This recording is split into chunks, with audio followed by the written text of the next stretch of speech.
नमस्कार छात्रों, मैं आपके सामाजिक विज्ञान का शिक्षक मनीष कुमार जसवंत उच्च विद्यालय कीजरसराय में अर्थशास्त्र में +2 का शिक्षक हूं। आज आपके सामाजिक विज्ञान के ग्रुप डी यानी जो विभिन्न पाठ है उसमें चौथे पाठ अर्थशास्त्र की कक्षा लेकर के आपके सामने उपस्थित हूं। आज हमारी ये पहली कक्षा है। तमाम गया जिला ही नहीं पूरे बिहार के और बिहार बोर्ड के साथ सीबीएसई से संबंधित भी सारे छात्राओं को मैं अपनी इस कक्षा में स्वागत करता हूं। सिलेबस एक ही है, अतः आप किसी से भी तैयारी यहां पर कर सकते हैं। अब हम आते हैं कि हाँ, आपके अर्थशास्त्र में यहां पढ़ना क्या है। देखिए, आपके विषय का नाम अर्थशास्त्र जरूर है, लेकिन आपको सैद्धांतिक पढ़ाई बहुत कम करना है। आपकी 10वीं की कक्षा में सिर्फ आपसे यह अपेक्षा की जा रही है कि क्या अपने आसपास की अर्थव्यवस्था को आप समझ रहे हैं या नहीं समझ रहे हैं, और अगर नहीं समझ रहे हैं तो उसे समझाने की पाठ्य पुस्तकों से कोशिश की जा रही है। इस कारण आपकी किताब में अर्थव्यवस्था पढ़ना है। तो इसी कारण हमने यहां सिंबल दिया है। आपको मूल रूप से पढ़ना है इंडियन इकोनॉमी, और इंडियन इकोनॉमी के तहत आपको बिहार की इकोनॉमी भी पढ़ना है, क्योंकि आप बिहार के बाशिंदे हैं। अब हम देखें कि इसमें जो है आपके सवाल क्या आते हैं। क्योंकि क्रैश कोर्स है तो हम पूरी की पूरी चैप्टर आपको नहीं पढ़ाएंगे। हम आपको सीरियलिटी से क्वेश्चन पे हिट करें। ये आपका ये क्वेश्चन उठ सकता है, इसका कैसे आप जवाब देंगे मूल यहां ये देखना है। क्योंकि अब परीक्षा के 1 महीने पहले जो साल भर में आपने पढ़ाई की है, ऐसा थोड़ा है कि मैं 1 महीने में कुछ आपको ऐसा घुट्टी दे दूंगा जिससे आप जो है सब कुछ जान जाएंगे। उस पढ़ाई पर ये रिफ्रेशर का काम करेगा। अब आप देखिए, आपके क्वेश्चंस आते हैं 3 टाइप्स। ये है, एक होता है लघु उत्तरीय, दूसरा होता है दीर्घ उत्तरीय, और तीसरा होता है वस्तुनिष्ठ। लघु उत्तरीय 2 नंबर का क्वेश्चन होता है। तो 2 नंबर का क्वेश्चन है, जाहिर है उसको 2, 3, 4 लाइन में ज्यादा से ज्यादा समाप्त कीजिए। और समाप्त कैसे करना है ध्यान दीजिए। कभी कभी स्टूडेंट को क्या, हमको भी खुद लिखते वक्त होता है कि लगता है कि नहीं ये क्वेश्चन थोड़ा और बढ़ा जाएगा, इसका आंसर 2-4 लाइन में समाप्त करेंगे तो ठीक नहीं होगा। लेकिन एक चीज ख्याल रखना, चुनौती करने वाले को ही मिलती है। और आपको ये चुनौती है कि 3 से 4 लाइन में उसको समाप्त कीजिए, यानी कहने का मतलब 30, 40, 50 शब्दों में उसको समाप्त आप कीजिए। तो इसमें उपाय क्या लगाइएगा, तो हिंदी भाषा का संक्षेपण दिमाग में रखिए, खूब संक्षेपण पढ़िए, समूचे 7 तत्वों को इसमें रख डालिए कम से कम पंक्तियों में। तो चलिए हम लघु उत्तरीय प्रश्न से इसमें स्टार्ट किए हैं कि अर्थव्यवस्था क्या है। तो एक लाइन आपके हर किताब में मैंने देखा कि जीवन यापन के लिए अपनाई गई आर्थिक व्यवस्था है। जीवन यापन के लिए जो हम करते हैं, तो जीवन यापन के लिए हम क्या करते हैं ये ध्यान दीजिएगा। जीवन यापन के लिए हम खाते पीते हैं, उपभोग करते हैं। तो जो खाते पीते हैं उसका कोई ना कोई उत्पादन करता है, तो दूसरा काम हो गया उत्पादन। वो जो हम यूज करते हैं वो कहीं ना कहीं से खरीदते हैं, तो उसको हम कहेंगे विनिमय। और जो हम खरीदने की मेरे पास कैपेसिटी होती है वो कहीं ना कहीं से हम कमाते हैं, यानी आय का, पूरे देश के आय का एक हिस्सा मेरे पास आता है बट करके, तभी हम खरीदने के काबिल होते हैं। तो यानी खरीद और बिक्री की परंपराओं के बीच अर्थव्यवस्था चलते रहती है। खरीद और बिक्री की जो है प्रक्रिया के तहत अर्थव्यवस्था चलते रहती है। सच मायने में हम क्या कहें, जिसमें उपभोग, उत्पादन, विनिमय और वितरण के कार्यकलाप होते रहे वो अर्थव्यवस्था का। अब चले दूसरा क्वेश्चन, विश्व में कितने प्रकार की अर्थव्यवस्था है, तो 3 प्रकार की है। देखिए यहां मैंने दे दिया है ये सब। अब रिफ्रेश कीजिए चुपचाप। पूंजीवादी अर्थव्यवस्था, समाजवादी अर्थव्यवस्था, मिश्रितवादी अर्थव्यवस्था। पूंजीवादी अर्थव्यवस्था किसे कहते हैं, जिसमें उत्पादन के साधनों पर निजी अधिकार। उत्पादन के साधनों पर बस यही समझना है और यहां कुछ नहीं समझना है। उत्पादन के साधन पर निजी सामाजिक अधिकार नहीं हो, सरकार के नियंत्रण में नहीं हो, निजी अधिकार। जाहिर है कि जिसका निजी अधिकार होगा तो कीमत भी अपने अनुसार लगाएगा। अगर मान लेते हैं कि खेत पर मेरा निजी अधिकार है, तो जो हम धान या गेहूं उपजाएंगे उसे कीमत रखने का भी अधिकार हम ही को है, उसमें कोई हमें बंधन में नहीं डाल सकता है। तो ये निजी स्वामित्व। और इसमें क्या होगा, हर कोई अपना निजी काम तो इसीलिए आज की अर्थव्यवस्था में करता है कि अधिक से अधिक लाभ कमाए। अर्थशास्त्र में कोई कल्पना की कोई जगह नहीं है। अगर मैं राजा होता, ये सब यहां पर कुछ नहीं है, यानी आत्मीय बातों की जगह नहीं है, यहां सिर्फ भौतिकवादी बातों की जगह है। और भौतिकवादी बातों में यथार्थ में हम होते हैं, और यथार्थ में सबका यही उद्देश्य होता है कि अपना लाभ अधिकतम करें। तो इस लाभ अधिकतम करने में सेंट्रल रोल निभाती है कीमत प्रणाली, यानी मूल्य। ये मूल्य ही है ना जो आपके औकात को मापती है। किसी वस्तु के मूल्य के आधार पर ये तय होती है कि आपको उस वस्तु को एक दी हुई आय में कितनी खरीदने की क्षमता है। यानी यदि आपकी आय 100 रुपए है और एक वस्तु जो आपको लेनी है उसकी कीमत 10 रुपए है, तो आप 10 वस्तु से ज्यादा नहीं खरीद सकते हो। तो इस तरह से इस अर्थव्यवस्था में, समाजवादी अर्थव्यवस्था में, पूरे संसाधन पर समाज का आधिपत्य होता है और समाज यहां अधिकतम लाभ की जगह उद्देश्य क्या होता है, तो अधिकतम सामाजिक हित। और इसमें अधिकतम सामाजिक हित के लिए क्या किया जाता है, वहां कीमत प्रणाली भूमिका निभाती है। यहाँ केंद्रीय नियोजन प्राधिकार यानी एक योजना आयोग होती है जो ये पूरी व्यवस्था को चलाती है। थर्ड है मिश्रित अर्थव्यवस्था। मिश्रित अर्थव्यवस्था पूंजीवादी और समाजवादी अर्थव्यवस्था दोनों का मेल है, यानी अंशतः कीमत प्रणाली से कार्य होती है और अंशतः नियोजन प्रणाली से काम होती है, जैसे भारतीय अर्थव्यवस्था। आज दुनिया का कोई भी अर्थव्यवस्था नहीं है जो प्योर कैपिटलिस्ट है और प्योर जो है सोशलिस्ट है। आज हर जगह मिक्स्ड इकोनॉमी है। अंतर सिर्फ इतना है कि किसी की इकोनॉमी में 70% कैपिटलिज्म है, 30% जो है सोशलिज्म है, तो किसी की इकोनॉमी में 60% सोशलिज्म है, 40% जो है कैपिटलिज्म है। यानी ये जरूरत है, एक तरफ सरकार भी कार्य करे, एक तरफ निजी तंत्र भी। अब देखिए अर्थव्यवस्था के कौन कौन से क्षेत्र होते हैं। आप स्कूल में भी आपके शिक्षक पढ़ाए होंगे, 3 क्षेत्र है, प्राथमिक, द्वितीय और तृतीय।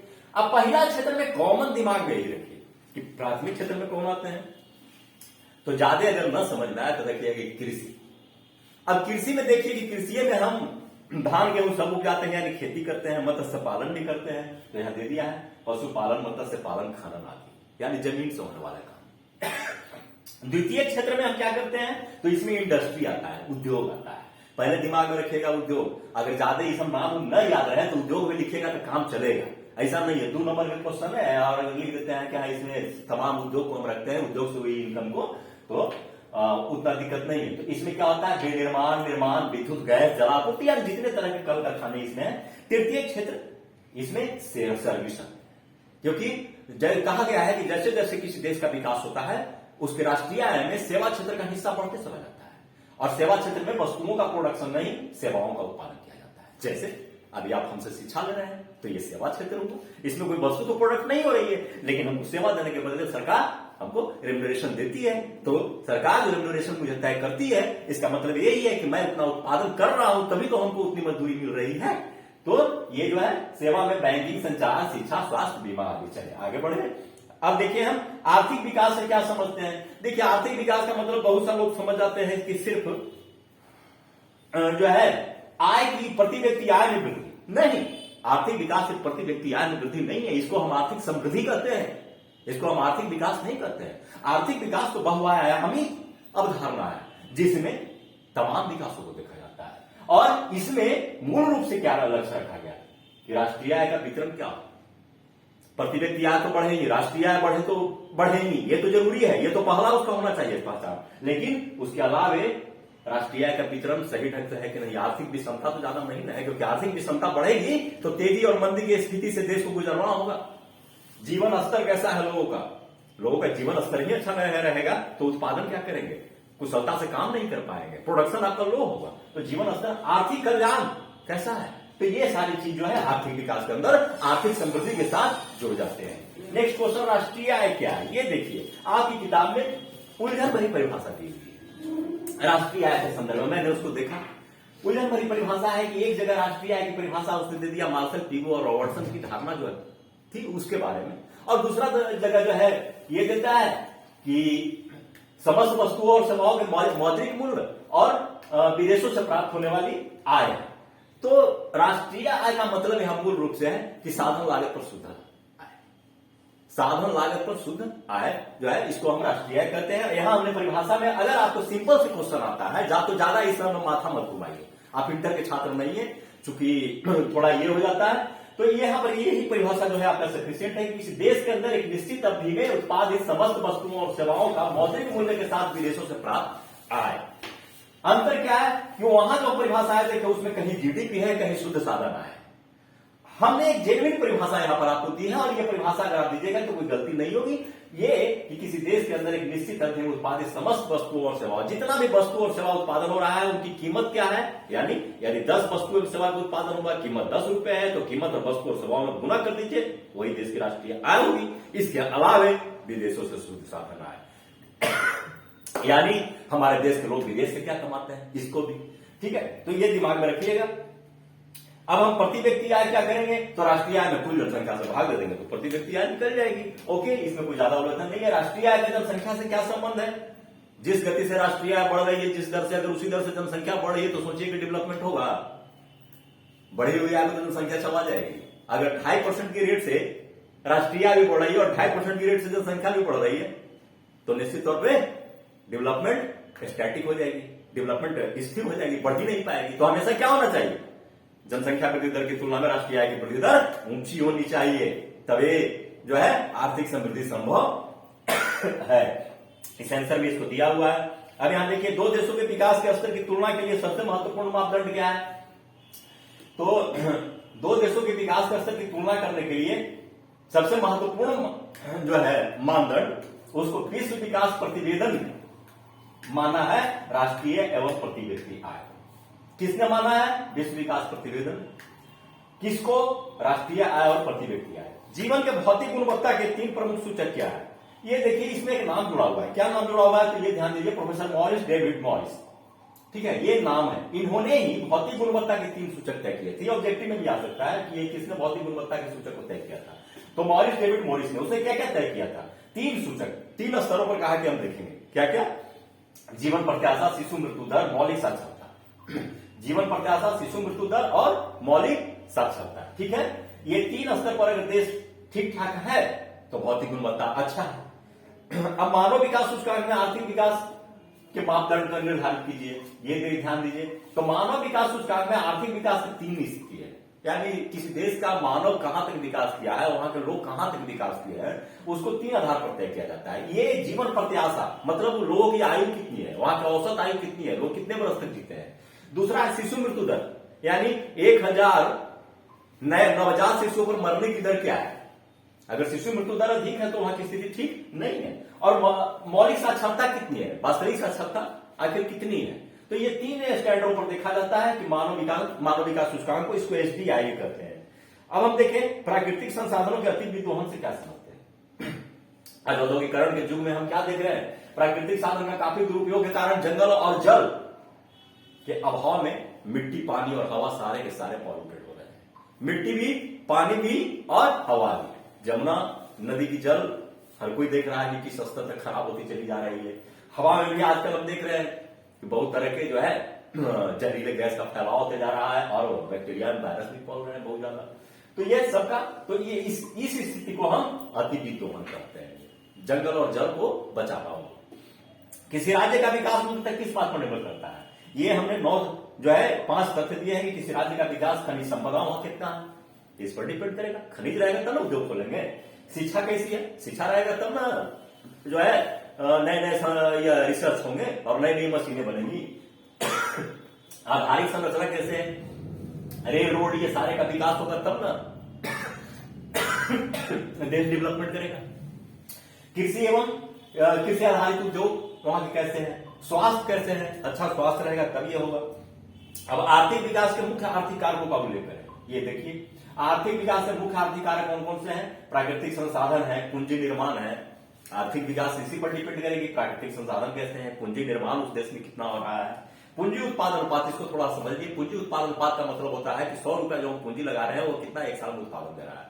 यदि 100 रुपया जो हम पूंजी लगा रहे हैं वो 25 रुपया उत्पादन दे रहा है तो पूंजी उत्पादन अनुपात हो गई 25/100, यानी 1/4। तो हम यही कहेंगे कि 25% हमको हमारा जो है कैपिटल आउटपुट रेशियो है, पूंजी उत्पादन अनुपात है। तकनीकी विकास पर तो सब कुछ निर्भर कर रहा है और मानवीय संसाधन। बिहार में शिक्षा एवं स्वास्थ्य का स्तर क्या है? तो बिहार में शिक्षा एवं स्वास्थ्य के स्तर को आंकड़ों में देखना शुरू किया तो आपकी जो है 2011 की जनगणना के कुछ के बाद तो मेरी रिपोर्ट आई नहीं है। तो 2011 की जनगणना के अनुसार पूरे देश में साक्षरता दर 73% था, जबकि बिहार में सिर्फ 61.8% ही रह गई है। और स्वास्थ्य के मामले में कुपोषित बच्चों की संख्या सबसे अधिक बिहार में है, अतः बिहार में स्वास्थ्य और शिक्षा की स्थिति अच्छी नहीं है। आर्थिक विकास का अभिप्राय क्या है? अब ये ध्यान दीजिए, आर्थिक विकास का अभिप्राय, जैसा कि हम पहले भी कह चुके हैं कि सिर्फ राष्ट्रीय और प्रति व्यक्ति आय में वृद्धि से इसका मतलब नहीं है, बल्कि राष्ट्रीय आय का कुशल वितरण, उच्च जीवन स्तर, आर्थिक कल्याण आदि के उन्नयन की बात इसमें आती है। यानी चतुर्मुखी विकास होना चाहिए, है ना। एक तरह से मानवीय विकास होना चाहिए। ऐसा हो सकता है कि किसी देश की औसत प्रति व्यक्ति आय बहुत ऊंची है, लेकिन कोई व्यक्ति काफी अमीर हो और कोई व्यक्ति काफी गरीब हो। है ना, जो अपनी जरूरियात सरकार भी पूरी नहीं कर सकता हो, तो इसको हम आर्थिक विकास नहीं कर सकते हैं। आर्थिक समृद्धि तो कर सकते हैं, बट आर्थिक विकास इसको हम नहीं कर सकते हैं, है ना। तो ये अंग्रेजी में वर्ड होता है ग्रोथ एंड डेवलपमेंट, ठीक है। अब विकास की अवधारणा को स्पष्ट करें, किस आधार पर कुछ देशों को विकसित और कुछ देशों को अविकसित कहा जाता है। अब आर्थिक विकास के बारे में जब अभी हमने कहा कि एक व्यापक अवधारणा है जिसमें कई चीजें आर्थिक समृद्धि के साथ आती है। अब एक विकसित और एक अविकसित अर्थव्यवस्था में अंतर यही है कि अंतर्राष्ट्रीय और राष्ट्रीय मानदंड करता है। अंतर्राष्ट्रीय मानदंड भी होते हैं और राष्ट्रीय मानदंड खुद प्रत्येक देश तैयार करता है। प्रति व्यक्ति आय, जीवन स्तर, प्रत्याशा, स्वास्थ्य आधारित संरचना आदि अच्छे हो तो वो विकसित देश है, जैसे अमेरिका, इंग्लैंड, जापान, नॉर्वे इत्यादि। यदि ये राष्ट्रीय मानदंड से कम हो, जैसे कि अफ्रीकाई देश, पाकिस्तान, सूडान आदि, तो ये अविकसित देश कहे जाएंगे। मानव विकास सूचकांक क्या है?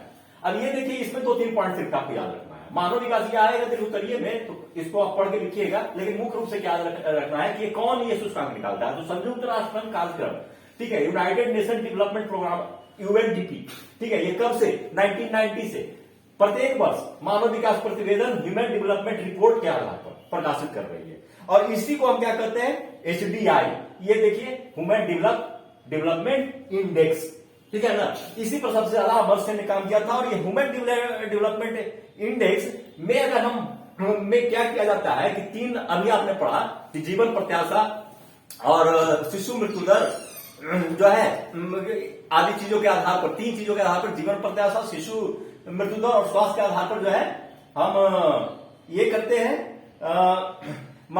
तय कर पाते हैं कि हाँ उस देश में जो है मानव विकास कैसा है। जीवन प्रत्याशा, शिशु मृत्यु दर और मौलिक साक्षरता, यानी साक्षरता वहां की कितनी है, तो इस आधार पर हम तय करते हैं कि उस देश की स्थिति कैसी है मानव विकास के मामले में। तो जब हम पड़ोसी देशों से, जैसा कि आपके क्वेश्चन में बताया, पड़ोसी देशों से तुलना करते हैं, तो आपकी किताब में बहुत पुरानी आंकड़ा दी हुई है, मैंने 2020 तक दिया है इसमें आंकड़ा। 189 देशों का तुलनात्मक अध्ययन होता है और उस 189 देशों में भारत का स्थान 131वां है, यानी 130 देश इससे ज्यादा बेटर पोजीशन पर है। और यही नहीं, हमारे पड़ोसी देश श्रीलंका और चीन इससे ऊपर है। ध्यान दीजिएगा, श्रीलंका का पोजीशन टोटल में 72वां है और चीन का 50वां नंबर है। और भूटान जैसा देश भी हमसे ऊपर है, 131, 129वां नंबर है उसका, हमारा कितना है 131। लेकिन दूसरी ओर बांग्लादेश, पाकिस्तान और म्यांमार हमसे पीछे है, 133वां, 124वां और 152वां। और सबसे खराब पड़ोसी देशों में अफगानिस्तान की स्थिति है, ठीक है, जो 169वें क्रम पर है।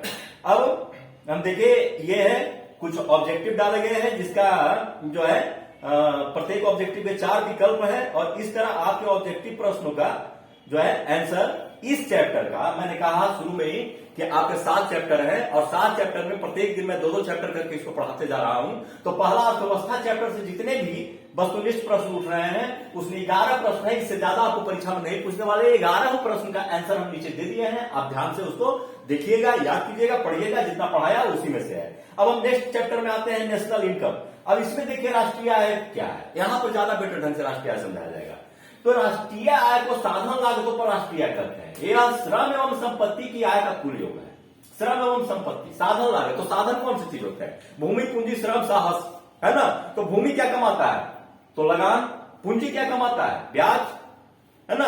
भूमि, पूंजी, श्रम को क्या मिलती है, मजदूरी, और साहसी को क्या मिलता है, लाभ। तो इन चारों को जोड़ देंगे तो हमारा राष्ट्रीय आय निकल जाएगा। यही तो साधन की आय है। और प्रत्येक व्यक्ति तो यही में से कोई ना कोई है, इसके अलावा कोई 5th पर्सन नहीं है ना। या तो भूमि का मालिक है, पूंजी का मालिक है, जो है या तो मजदूर है या साहसी है।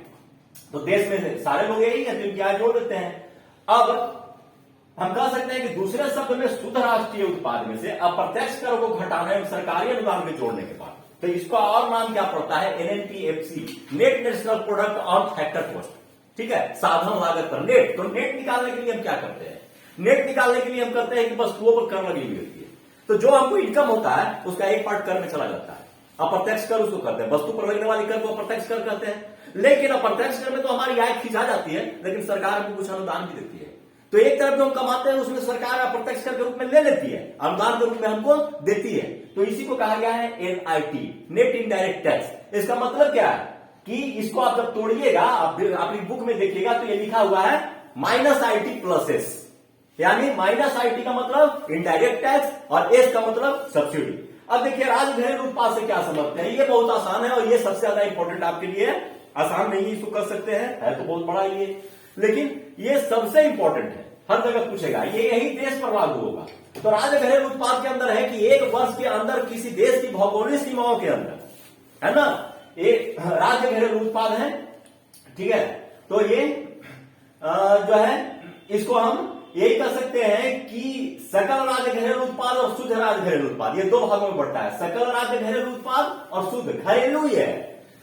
तो सकल में क्या होता है कि एक राज्य के भौगोलिक सीमाओं के अंदर एक वर्ष के अंदर उत्पादित सारे वस्तुओं एवं सेवाओं के मौद्रिक मूल्य के योग को हम सकल घरेलू उत्पाद कहते हैं। और जब राज्य पर यही परिभाषा लागू होगी तो सकल राज्य घरेलू उत्पाद कहेंगे। इसको हम क्या बोलते हैं, ग्रॉस स्टेट डोमेस्टिक प्रोडक्ट, यहां पर, है ना। तो ये अब शुद्ध के लिए क्या करते हैं, तो जो हम कमाए वो कमाने में हमको कुछ खर्चा भी हुआ है ना। जैसे मान लेते हैं कि हम शिक्षक, तो शिक्षक है तो स्कूल जाते हैं, स्कूल जाने के लिए हमको पर डे बाइक में पेट्रोल भरवाना पड़ता है, तो पेट्रोल भरवाना पड़ता है, तो हमारा शुद्ध है क्या होगा, उस पेट्रोल की खर्च काट करके ना, क्योंकि वो मेरे चाहने से नहीं है, वो मेरा एक तरह से बंधन है कि इस पैसे को कमाने के लिए इतना आपको खर्च करना ही पड़ेगा। तो इस तरह से उसको घटाएंगे, तो यानी जो मूल्य ह्रास इसको बोलते हैं। तो हम जो उत्पादन करते हैं उसमें मूल्य ह्रास को घटाया जाता है, उसी को हम शुद्ध कहते हैं। किए गए वस्तुओं सेवाओं का मौद्रिक मूल्य। अब हम आगे देखें कुल घरेलू उत्पाद क्या है, ये ध्यान दीजिए। तो कुल घरेलू उत्पाद, इसको हम जीडीपी बोलते हैं, यानी जो सकल राज्य उत्पाद आपने रखा उसी को देश पर रख दीजिए।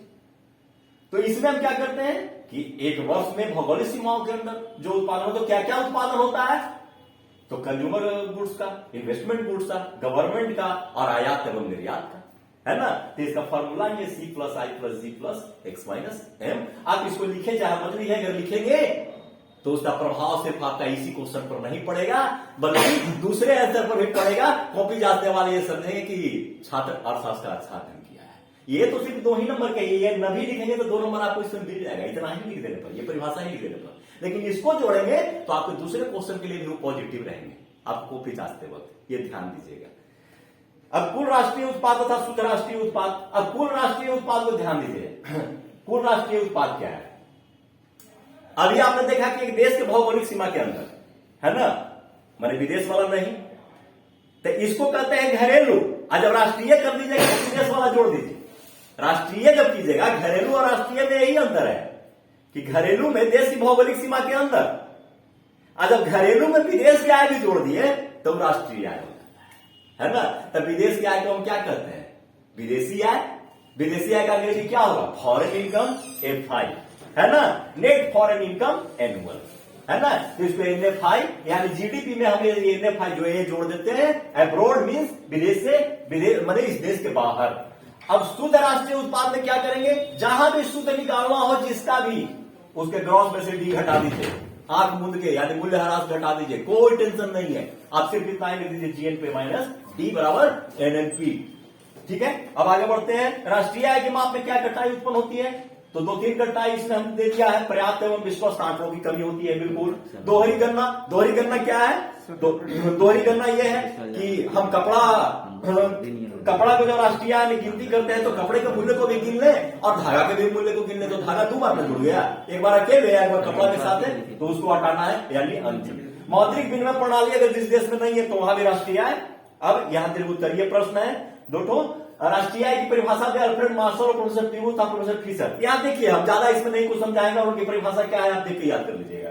इसमें क्या है कि अल्फ्रेड मार्शल ने टोटल उत्पादन के मौद्रिक मूल्य को कहा है, तो इसको उत्पादन विधि कहते हैं, ठीक है। अब दूसरा प्रोफेसर पीगू ने टोटल आय को कहा, यानी देश के लोग का जो इनकम है। तो देश के लोग कौन होते हैं, मजदूर होते हैं, यानी भूमि के मालिक, पूंजी के मालिक, श्रम के मालिक और साहसी। तो ये चारों को क्या मिलता है, मजदूरी, ब्याज, लाभ और लगान। तो ये चारों को जोड़ दीजिएगा तो प्रोफेसर पीगू के अनुसार वही राष्ट्रीय आय होता है। और प्रोफेसर फिशर ने टोटल व्यय को कहा कि ये किया जो आय होती है वही व्यय होती है, तो हम व्यय को जोड़ दें। तो व्यय में कौन कौन होता है, अगर बंद अर्थव्यवस्था हो, यानी आयात निर्यात नहीं हो और सरकार नहीं हो, तो व्यय का सिर्फ 2 पक्ष होता है, आपका कंजप्शन और इन्वेस्टमेंट, यानी उपभोग और निवेश, तो C+I हो जाता है वहां। और अगर सब है तो C+I+G+X-M, ठीक है।